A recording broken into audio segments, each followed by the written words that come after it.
Welcome to the Slop Farm. Enjoy the video.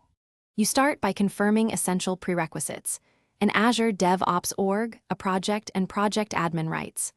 Once done, install the demo generator extension from the marketplace and grant it pipeline and repo permissions so it can create artifacts. Next, pick a demo template that matches your scenario, set the target project, and choose the fill options like repos or work items. This gets you into the tool quickly. The goal is to create reproducible demo content without manual repo scaffolding. You now configure templates and execute them. First, adjust template parameters, repository sizes, branch names, and how many work items to create, because these determine realism and run time.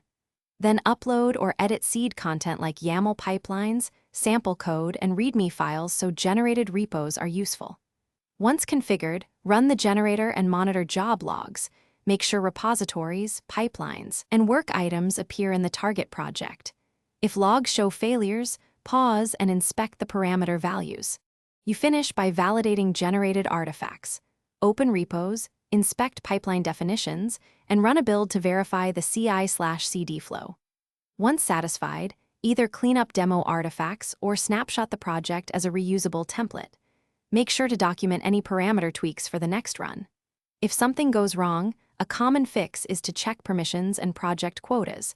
Insufficient permissions or repo size limits often cause failures. If needed, retry with a smaller template and then scale up once successful.